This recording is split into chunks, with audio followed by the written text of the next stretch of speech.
Heavy গন্ধ বেরিয়েছে কিন্তু মাম্মা। তাই? হ্যাঁ। আচ্ছা আজকে মেনুটা কি বলে দাও সবাইকে। আজকের মেনু তো এমন মেনু যেটাতে মানে রিও আর ভিডিও করবে কি, রিও কতক্ষণে খেতে বলবে। রিওর পৃথিবীর সব থেকে পছন্দের খাবার, তাই তো রিও? যাই হোক, আমাকে দেখে একটু পাগলি পাগলি লাগলেও কিছু করার নেই। জাস্ট স্নান করে এসেছি, শ্যাম্পু করেছি, চুল পুরো ভিজে। আর তোমাদের তো বলেইছি যে আমি চেষ্টা করি চুলে যতটা ড্রায়ার কম দেওয়া যায়, সেই জন্য চুলটা এখনো শুকায়নি। আবার এদিকে বাঁধতেও পারছি না ভিজে বলে। তো আসো দেখাই। এদিকে রয়েছে গরমা গরম ভাত ধোয়া ওঠা, তার সাথে এখানে রয়েছে হচ্ছে স্যালাড, কারণ আজকের যে মেনু তাতে স্যালাডটা মাস্ট। তাই শসা পেঁয়াজ রয়েছে।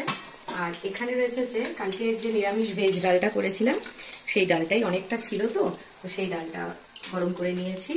আর ডালের সাথে খাওয়ার জন্য এখানে হচ্ছে ফুলকপি, কুমড়ো, নারকেল সব কিছু দিয়ে বড়া। এই যে বড়াটা ভাজছি। এখন সবটা ভাজবো না, এখন শুধু রিওরটা ভেজে দেবো, কারণ রিওর বাবা এখনো আসেনি। রিওর বাবা আসলে পরে রিওর বাবার আর আমারটা ভাজবো, কারণ এটা না দুবার ভাজলে ভালো লাগে না, একবারই ঠিক আছে। এখন রিওকে খেতে দেবো, রিওর তো খিদে পেয়ে গেছে বুঝতেই পারছো, তাই রিওর জন্য ভাজছি। আর যেটা আছে সেটা হচ্ছে এই যে রগরগে লাল লাল ঝাল ঝাল মাটনের ঝোল, তাই তো রিও? এই যে বড় বড় ধামসা ধামসা আলু দিয়ে একদম। আর এই পিসটা তো নিয়ে মাম্মা আর ছেলের কাড়াকাড়ি পড়ে যায়, কারণ নাল্লি পিস, তাই জন্য ওর বাবা সব সময় একের বেশি দুটো তিনটে করেই নাল্লি পিস নিয়ে আসে। তো যাই হোক, এই হচ্ছে। আর একদম ঝাল ঝাল করে করেছি এই যে। আর কি বলতো, এখন যেহেতু মাটনটা আমি সেরকম আমার ভালো লাগে না চিকেন মাটন খেতে, তার সঙ্গে সঙ্গে মাটন তো এই সময় বেশি খাওয়াটাও উচিত না, মানে রেড মিট। তো সেই জন্য রিওর জন্মদিনের দিন দুপুরবেলাতে লাস্ট করেছিলাম মাটন। আর আজকে মানে 9 তারিখের পরে আজকে, তাও আজকে করার কোনো প্ল্যান ছিল না, বাবা ছেলে গিয়ে বাজার থেকে নিয়ে এসেছে। কি করেছি, আমি এক পিস খাবো, বেশি খাবো না। রিওর জন্য আম কেটে রাখা আছে, আর রিওর বাবার জন্য ম্যাঙ্গো লস্যি একটু বেশি করেই হয়ে গেছে, যার জন্য এর মধ্যেও তুলে রেখেছি। তো এগুলো সবই এখন ডিপ ফ্রিজে রাখবো খাওয়ার আগে, যাতে বেশি একটু চিল্ড ব্যাপারটা হয়ে যায়, 15-20 মিনিট থাকলেই চিল্ড হবে।